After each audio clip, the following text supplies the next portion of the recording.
Hello, नमस्कार दोस्तों। उम्मीद करता हूँ आप सब बहुत अच्छे होंगे, स्वस्थ होंगे। आदित्य सोरान एजुकेशन ग्रुप में आप सबका बहुत बहुत स्वागत है। दोस्तों, आज यानी कि 11 जुलाई वर्ल्ड पॉपुलेशन डे, जानेंगे इसके बारे में ऑल अमेजिंग फैक्ट। और 2020 पॉपुलेशन डे का थीम क्या है, इंडिया की पॉपुलेशन में ग्रोथ क्या चल रही है, डेथ रेट क्या है, बर्थ रेट क्या है, मैटरनिटी रेट क्या है, हम इसके बारे में सब कुछ पता करेंगे। बने रहिए वीडियो के एंड तक हमारे साथ। आज आपको बहुत कुछ यहाँ पर जानने को मिलने वाला है। अगर आप किसी भी कंपटीशन एग्जाम की तैयारी कर रहे हो तो हमारे चैनल से जरूर जुड़िए। मेरा नाम है Aditya Soran. Knowledge is power, ज्ञान ही शक्ति है। और अगर आप भी किसी एसएससी की तैयारी कर रहे हो, बीएड एस्पिरेंट हो, एसटेट, सीटेट, केवीएस, एनवीएस की तैयारी कर रहे हो तो हमारे चैनल से जरूर जुड़िए। यहाँ से आपको बहुत बहुत लाभ होने वाला है। ओके तो बच्चों, चलो आगे देखते हैं। देखिए, आज यानी 11 जुलाई, हम इसकी हिस्ट्री के बारे में पहले बात करते हैं कि इसकी स्थापना कैसे हुई, इसको 11 जुलाई को ही क्यों मनाया जाता है। अगर हम देखते हैं तो देखो यहाँ पे क्या बताया गया है कि विश्व जनसंख्या दिवस हर वर्ष 11 जुलाई को मनाया जाने वाला कार्यक्रम है। इसका उद्देश्य, इसके पीछे मेन उद्देश्य क्या है, क्यों मनाया जाता है? जनसंख्या संबंधित समाज समस्याओं पर वैश्विक चेतना जागृत करना है। बिल्कुल, जनसंख्या रेट इतनी ज़्यादा बढ़ी हुई है, उसके ऊपर सबको जागरूक करना है। यह आयोजन 1989 यानी कि 1989 में संयुक्त राष्ट्र विकास परिषद की गवर्निंग काउंसिल द्वारा स्थापित किया गया था। बिल्कुल दोस्तों, इसकी मनाने की शुरुआत 11 जुलाई 1989 यानी कि 11 जुलाई 1989 से शुरू किया गया था। फर्स्ट टाइम ये 1989 में मनाया गया था। यह 11 जुलाई 1987 को 5 बिलियन दिवस में सार्वजनिक हित से प्रेरित था, जिसकी अनुमानित तारीख जिस पर दुनिया की आबादी 5 अरब लोगों तक पहुंच गई थी। बिल्कुल, उस टाइम तक दुनिया की जो हमारे वर्ल्ड की पॉपुलेशन है वो 5 अरब लोग पहुंच गई थी। विश्व जनसंख्या दिवस का उद्देश्य विभिन्न जनसंख्या मुद्दों पर लोगों को जागरूक करना है। कैसे मुद्दे हैं? जैसे कि परिवार नियोजन, जेंडर इक्वलिटी यानी कि लिंग समानता, गरीबी, मातृ स्वास्थ्य, मानव अधिकारों का महत्व। बिल्कुल, ये सब यहाँ पर टॉपिक डिस्कस किए जाते हैं। वर्ल्ड पॉपुलेशन डे इसी के लिए, लोगों को जागरूक करने के लिए है कि परिवार नियोजन अपनाओ, जेंडर इक्वलिटी होनी चाहिए, यानी कि जो भ्रूण हत्या होती है उसको रोको, बंद करो। बिल्कुल, गरीबी को हटाओ, मातृ स्वास्थ्य, जो माँ बनती हैं उनका स्वास्थ्य बिल्कुल प्रॉपर होना चाहिए, और किसी भी ह्यूमन राइट्स का उल्लंघन नहीं होना चाहिए। ओके, चलिए आगे देखते हैं हम इससे। जनसंख्या के मुद्दे पे परिवार नियोजन, लैंगिक समानता, बाल विवाह, मानवाधिकार, स्वास्थ्य का अधिकार, बच्चे के स्वास्थ्य इत्यादि शामिल हैं। बिल्कुल दोस्तों, यहाँ पर जेंडर इक्वलिटी की बात कर रहा है। जो पुराने टाइम में बाल विवाह होता था, बचपन में शादी कर दी जाती थी, ये आज के टाइम तक काफ़ी हद तक टल चुका है, लेकिन कहीं कहीं अब भी ये चल रहा है। मानवाधिकार, ह्यूमन राइट्स सभी लोगों को मिलने चाहिए। स्वास्थ्य का अधिकार, बिल्कुल दोस्तों, स्वास्थ्य का अधिकार आज के दिन सबसे इम्पोर्टेंट है। आप सबको हेल्थ फैसिलिटी प्रोवाइड करवाना गवर्नमेंट का बेसिक्स रूल होना चाहिए। बच्चे के स्वास्थ्य इत्यादि शामिल हैं। इसलिए विश्व जनसंख्या दिवस प्रजनन स्वास्थ्य के महत्व और यह समग्र विकास और विकास योजनाओं और कार्यक्रमों को कैसे प्रभावित करता है, इस पर ध्यान केंद्रित करता है। अगर हम बात करते हैं तो ये क्या क्या चीज़ों को हमारे नोटिस में डालता है, वो सब पॉइंट यहाँ पर डिस्कस किए गए हैं। ओके, चलिए आगे देखते हैं। विश्व जनसंख्या 2020 का थीम क्या है? इसका अगर हम थीम की बात करें, देखो आपको पता है कोई भी डे मनाया जाता है तो उसका एक प्रॉपर थीम होता है, जिसको हम स्लोगन ही बोलते हैं। इस वर्ष 2020 का थीम क्या है देखते हैं। UNFPA के अनुसार इस वर्ष यह ध्यान केंद्रित करता है कि यह महिलाओं और लड़कियों के स्वास्थ्य और अधिकारों की रक्षा कैसे की जाए और कोविड-19 पर ब्रेक कैसे लगाए जाएं। बिल्कुल, ये 2020 का थीम है। आप इसको पढ़ लीजिए, याद कर लीजिए, आने वाले एग्जाम में ये पूछा जाने वाला है। बिल्कुल साफ साफ बताया गया है कि महिलाओं और लड़कियों के स्वास्थ्य और अधिकारों की रक्षा कैसे की जाए, और कोविड-19 बिल्कुल जो कोरोना फैला हुआ है उस पर रोक कैसे लगाई जाए, यहाँ पर ये थीम। बिल्कुल दोस्तों, यहाँ पर 2020 का थीम आपको पता चल गया। एक बात आपसे पूछना चाहता हूँ, UNFPA क्या है? United nation population fund. बिल्कुल, यूनाइटेड नेशन पॉपुलेशन फंड इसकी फुल फॉर्म होती है। थीम आप जरूर इसकी पढ़ लीजिएगा और इसको याद रख लीजिएगा कि महिलाओं और लड़कियों के स्वास्थ्य और अधिकारों की रक्षा और कोरोना वायरस पर ब्रेक, ये इसकी थीम होगी। नेक्स्ट हम देखते हैं आगे कि आज के दिन महिलाएं असुरक्षित रूप से श्रम बाजारों में काम करती हैं और कोविड-19 के आर्थिक प्रभावों से बहुत प्रभावित हुई। बिल्कुल दोस्तों, आप सबको पता है कोरोना का इफेक्ट हर जगह देखने को मिला है। स्कूल ही बंद हो गए, बच्चे भी घर पर रह रहे हैं, बूढ़ों की भी, बहुत सारी वृद्ध जो लोग हैं उनकी भी समस्याएं बढ़ी हुई हैं।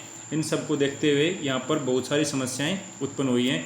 लेकिन अगर हम 2019 इससे लास्ट ईयर की बात करें, तब हमारा क्या लक्ष्य था 2019 में, जो यूएन ने डिसाइड किया था कि हमारा इस वर्ष का हम कोई भी विषय जो तय करेंगे, कुछ स्पेशल नहीं करेंगे। यहाँ पर जो जनसंख्या और विकास 1994 में 1994 में जिसका अंतर्राष्ट्रीय सम्मेलन पर अधूरे कारोबार विषयों का ध्यान आह्वान किया गया था, उसी को पूरा करने के लिए बताया गया है कि 2019 में क्या बताया कि हमने जो 1994 में जो लक्ष्य बनाया था कि जनसंख्या और विकास पर अंतर्राष्ट्रीय सम्मेलन के अधूरे कारोबार को वैश्विक देने का आह्वान किया गया था, उसको ही पूरा करना था।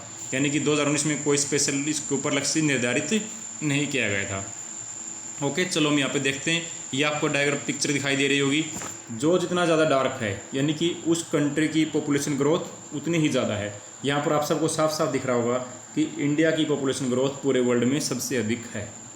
आप बिल्कुल साफ साफ देख रहे हो, पॉपुलेशन ग्रोथ पूरे वर्ल्ड में इंडिया नंबर 1 पे बना हुआ है। आने वाले टाइम में चाइना को क्रॉस करके हम नंबर 1 पे पहुँच जाएंगे।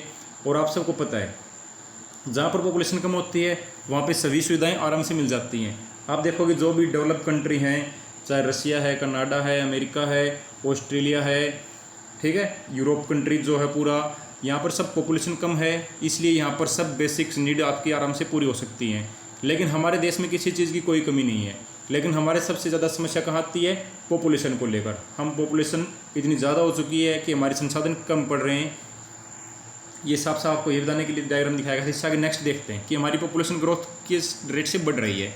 अगर हम स्टार्टिंग से देखते हैं 1950 से आज़ाद होने के बाद, हमारे देश में आपको बता देना चाहता हूँ मैं कि पहली जनगणना सन 1861 में हुई थी।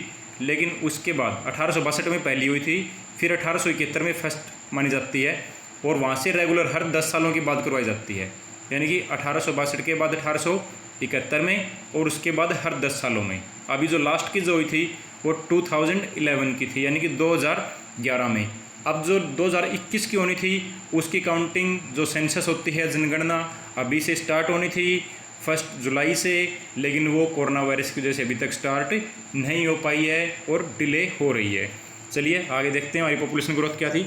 अगर 1950 की बात करें, ये हम बेस मान के चल रहे हैं, हमारी आज़ादी के बाद की फर्स्ट जनगणना जो यहाँ पर थी, उसके बाद हर 5 साल का अगर हम डिफरेंस देखते हैं यहाँ पे, तो 1.72, 1.91, 2, 2.15, 2.33, आप साफ साफ देख रहे हो ये जो पॉपुलेशन ग्रोथ यहाँ पर दिखाई गई है।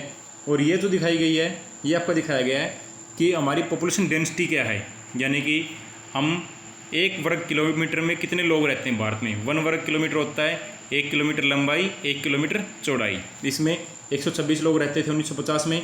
अब 1975 तक कितने हो गए? 209। चलिए आगे और देखते हैं। अगर हम इससे आगे देखते हैं, 1985 में ग्रोथ रेट 2.33, 2.17, 199, 185, 1.67, 1.47। और जो आपका देखो ग्रोथ रेट तो बिल्कुल आपको यहाँ पर कम होती दिखाई दे रही होगी, लेकिन ये देखो आप डेंसिटी, वो 1 वर्ग किलोमीटर में लोगों की संख्या लगातार बढ़ती जा रही है कि हमारे पास रहने के लिए जगह नहीं है, लोग हमेशा बढ़ते जा रहे हैं। तो ये आने वाले टाइम में एक बहुत बड़ी प्रॉब्लम साबित होने वाली है। चलिए इससे आगे अगर हम देखते हैं, बिल्कुल यहाँ पर 2015 में आप देखोगे 1.20 से लेकर अगर आप 2020 तक देखते हो, इस साल की जो अनुमानित आई है 0.99%, यानी कि 1 पॉइंट से कम है। वैसे ग्रोथ रेट हमारी कम हुई है, अच्छी बात है, लेकिन अभी भी हम वर्ल्ड में नंबर 1 पर बने हुए हैं। अगर हम यहाँ पे देखते हैं डेंसिटी, वे 1 वर्ग किलोमीटर में कितने लोग रह रहे हैं, वो आंकड़ा लगातार आपका बढ़ता ही जा रहा है, जो देश के लिए एक बड़ी मुसीबत साबित हो रहा है। ओके फ्रेंड्स, इससे आगे हम देखते हैं जो हमारी टोटल ग्रोथ, जो पॉपुलेशन बढ़ रही है। देखिए क्या होता है कि हर देश में जितनी जनसंख्या कम होगी उतना ही उस देश की बेसिक नीड आराम से पूरी हो पाएंगी। स्कूल, शिक्षा, स्वास्थ्य, सब कुछ वहाँ पे मिलेगा। लेकिन पॉपुलेशन ज़्यादा होने की वजह से हम सब चीज़ों से पिछड़ते जा रहे हैं। हम सुविधाएं तो लेके आते हैं, लेकिन हमारे हॉस्पिटल में अगर हम न्यू हॉस्पिटल खोलते हैं कोई भी, तो हमारे बेड कम पड़ जाते हैं। स्कूल खोलते हैं, उसमें क्लासेस कम पड़ जाती हैं बच्चों के लिए। अगर कोई नया उद्योग धंधा लगाते हैं तो वहाँ पर भी सबको रोज़गार नहीं मिल पाता। क्यों? क्योंकि पॉपुलेशन हमारे देश की है इतनी ज़्यादा। पॉपुलेशन पे कंट्रोल करना एक बड़ी समस्या है। आज के दिन हमारे भारत देश की बड़ी समस्याओं में एक सबसे बड़ी संख्या पॉपुलेशन कंट्रोल की भी है। सरकार ने नीति बनाती है टाइम टाइम पे सब परिवार नियोजन के लिए, लेकिन अभी जो सरकार नीतियाँ बना रही है इतनी कारगर साबित नहीं हो पा रही हैं और पॉपुलेशन लगातार बढ़ती जा रही है। ओके फ्रेंड्स, चलो आगे देखते हैं। ये इंडिया का डाटा दिया गया है कि 2020 में पॉपुलेशन रैंक पे हम कितने नंबर पे थे, नंबर 2 पे। पॉपुलेशन, वर्ल्ड की पॉपुलेशन का कितना परसेंटेज हमारे पास, 17.70, बिल्कुल 17.70% हमारे देश के पास पॉपुलेशन है। यानी कि पूरे वर्ल्ड में अगर 100 लोग रहते हैं तो 17.70 लोग हमारे देश में रहते हैं। ग्रोथ देखते हैं 2020 की 0.99% है, बिल्कुल 1 पॉइंट से हम नीचे आ चुके हैं। लेकिन हमारी डेंसिटी जो है 1 वर्ग किलोमीटर में कितने लोग रह रहे हैं, वो इस साल की ये आई है। टोटल एरिया हमारे पास 32,87,590 वर्ग किलोमीटर है। हमारी ज़मीन जो है, देश की कैपिटल जो है न्यू दिल्ली, आप सब जानते होंगे। रीजन एशिया है। सब रीजन की बात करते हैं तो साउथर्न एशिया है। और एंथम हमारा इंडियन एंथम है। Government, Indian government. GDP $3 trillion की हमारी जीडीपी हो चुकी है। अगर टोटल जीडीपी में हम बात करते हैं तो हम वर्ल्ड में नंबर 3 पे आते हैं। लेकिन इसको अगर पर कैपिटा इनकम में बांटते हैं तो वही हमारी पॉपुलेशन वाली बात आ जाती है। वहाँ पर फिर हम चले जाते हैं 132वें नंबर पे। देखो कहाँ तीसरा नंबर है और कहाँ हमारा 132वां नंबर है। ओके, चलिए फ्रेंड्स इसे आगे देखते हैं।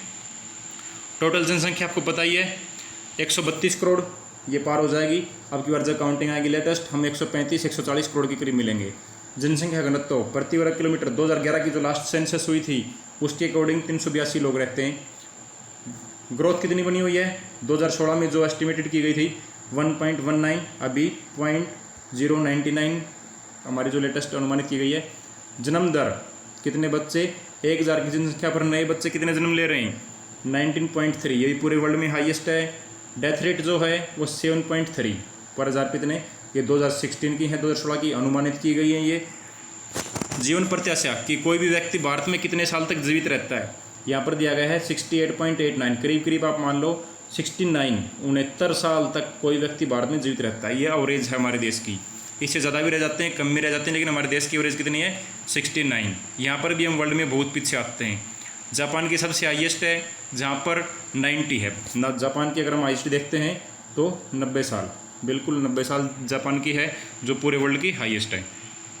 अगर टोटल हम मेल की बात करते हैं, मेल की एवरेज आयु जीने की 67 है और फीमेल की है 72।